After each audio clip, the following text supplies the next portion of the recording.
Hello! Last time we looked at camera shots, camera angles and the rule of thirds. So this time we're going to look at using a camera freehand, different types of dollies you can make and use, basic use of a tripod, things like that.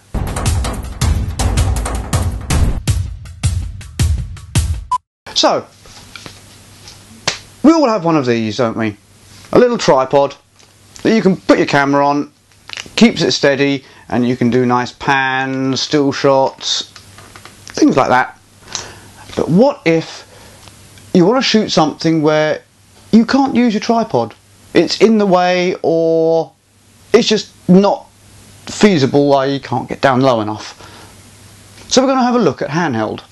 Now, I did shoot a video outside showing some basic techniques, but halfway through I sort of accidentally turned my radio mic off, so half of it isn't sounded, but I shall use those bits for reference. So here is me, where am I? Over there, and I'm over there this time. Here is me talking about handheld movement.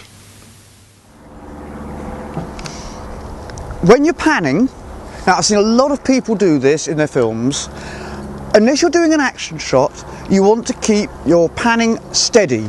So instead of doing a quick pan like this, which I've seen several people do, I've also noticed that when they pan, when they're doing freehand, they will do almost an upwards angle as they're panning.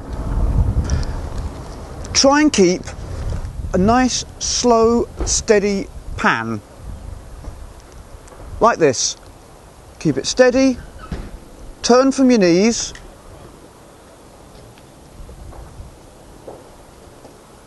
and you'll get a nice effect. So, as I said in there, hold the camera on the palm of your hand, so you're using your arm as a tripod, wedge it into your gut, hand over the top, and remember, slow movements. Move from your knees, not from your hips or the top of you. You'll get a lot steadier and you won't get that annoying up and down movement which you sometimes get. You're probably thinking, well, I've never seen a professional do that.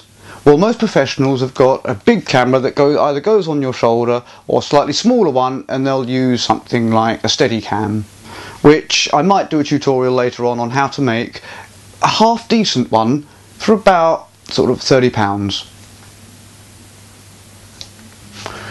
Okay, so walking with your camera. Instead of holding it like you usually do, like this, bouncing around, getting a lot of up and downwards movement, again, hold the camera like we said when you're doing the pan, but this time you want to crouch and you want to walk very, how to explain it, very fluid like, moving your feet sort of like that. It will get rid of the up and down motion of walking and make it a lot smoother. If you haven't got a tripod, or you haven't got a tripod that will go low down, then good thing is go cross-legged on the floor. Place your camera on your ankles, and then you've got a nice, steady platform for your camera. Next we're going to look at camera dollies. A camera dolly is basically a board with some wheels on, usually rubber inflated wheels to cushion any bounces, that can run on tracks or can run on the road.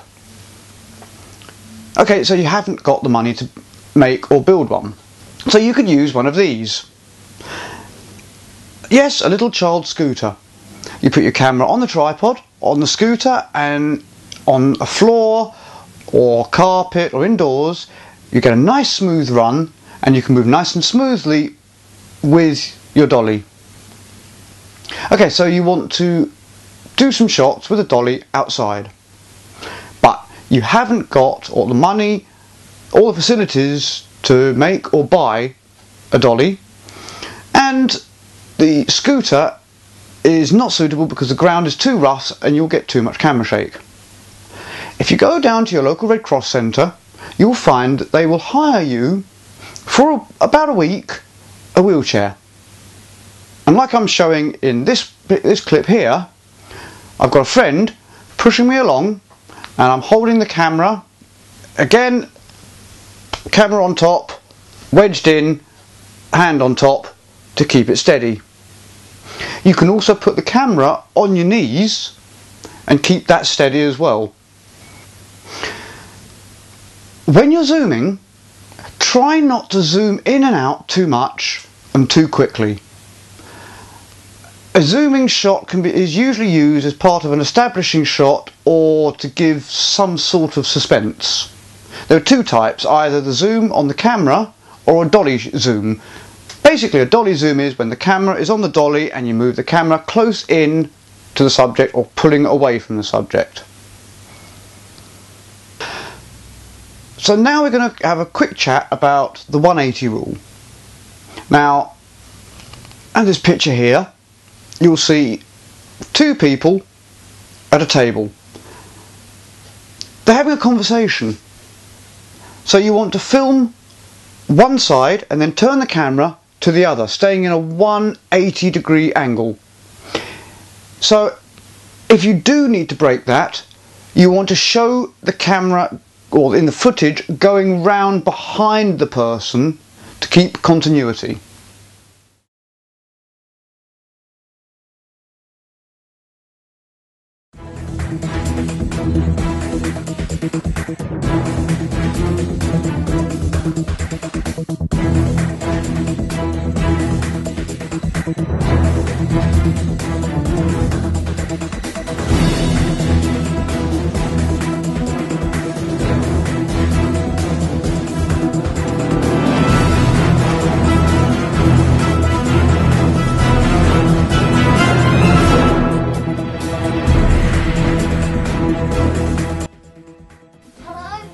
Sorry, you got the wrong number.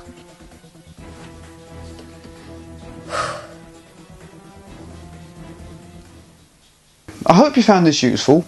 If you have, please give it a thumbs up and subscribe, and please post a video response because I'd love to see what you're doing.